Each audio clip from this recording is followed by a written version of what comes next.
Hi, this is Cynthia McKinney, and I am pleased to be able to make this video presentation for the Washington Report on the Middle East. The way in which one can best understand the terrain is to do the research. One can go to the congressional record and read laying out the facts.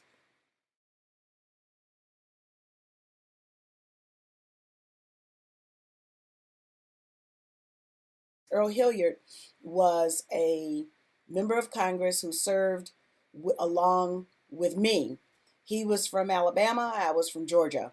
He was the first African American to be elected to Congress from since Reconstruction, and I was the first African American woman to be elected to Congress from the state of Georgia.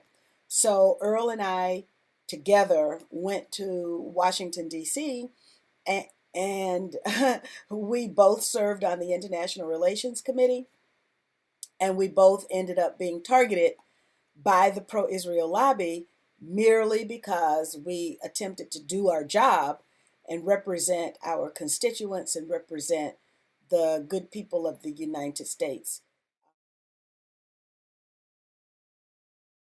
I've written a book. The name of the book is Ain't Nothing Like Freedom, and it explains my experiences with the pro-Israel lobby, from candidate to having a redistricting case go all the way up to the Supreme Court, and the Anti-Defamation League becoming a party to that lawsuit, joining in with 5 racist whites who did not want black representation for them and their community in Georgia in the Congress.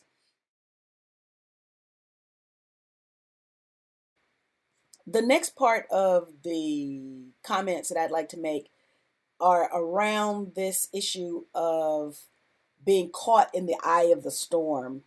In a political campaign, the idea that's put forward is that you have to, if you want to prevail, if you want to win, money, message, and media are ways in which you can direct the torrents of the storm rather than to become a victim of the storm. The pro-Israel lobby usually has a whole lot of money, and those of us who act of conscience generally don't.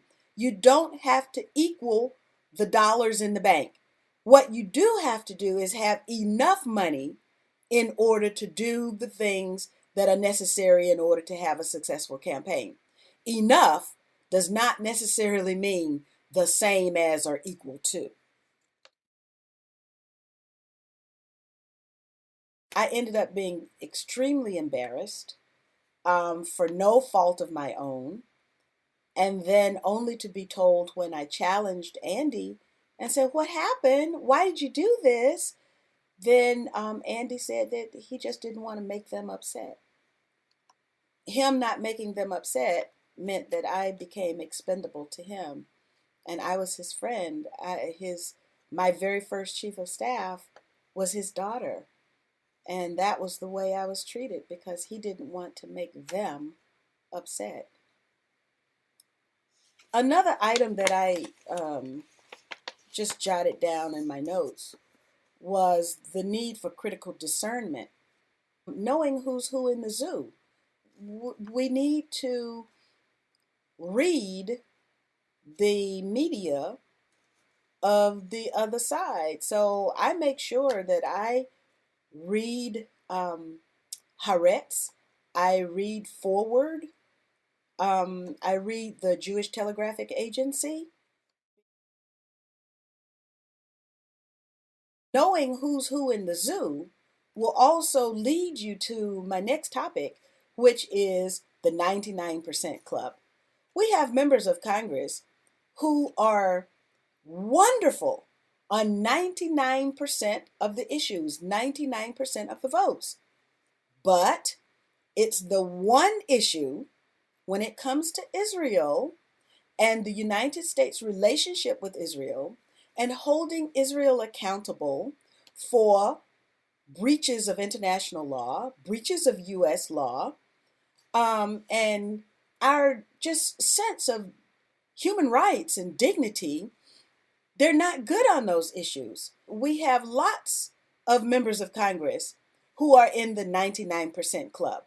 But 99%, unfortunately, is not going to get that 99% club, are not going to be the members who will stop us from being involved in these wars. They are not going to be the members who will speak up when the United States is violating human rights and just basic dignity of other people.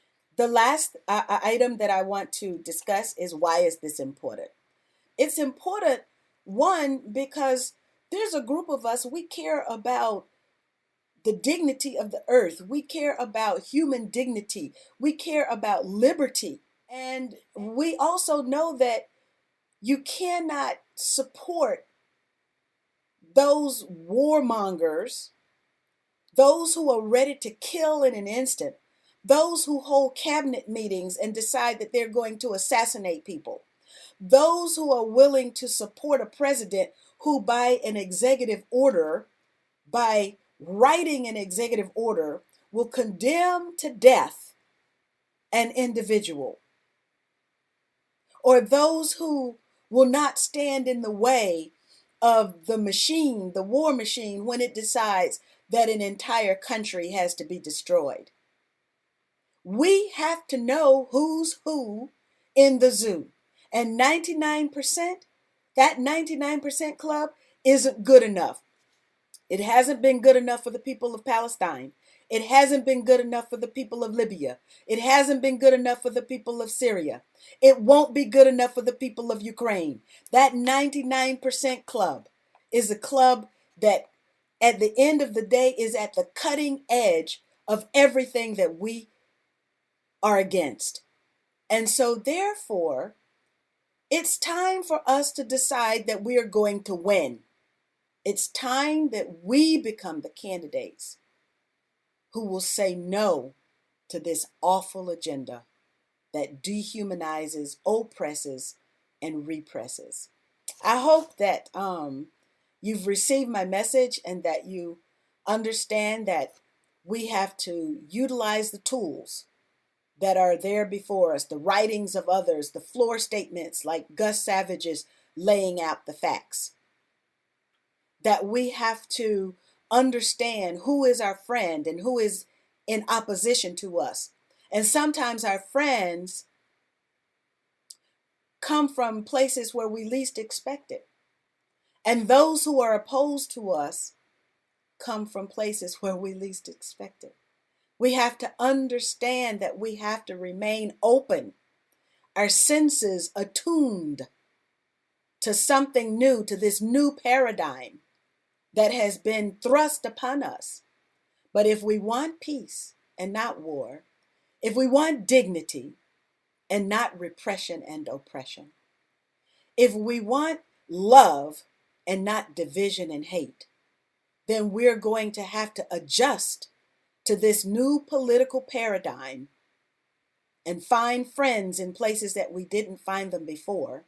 We're going to have to do things that we didn't think that we could do before. And we're going to have to step outside of our level of comfort. So for our sake and for our children's sake,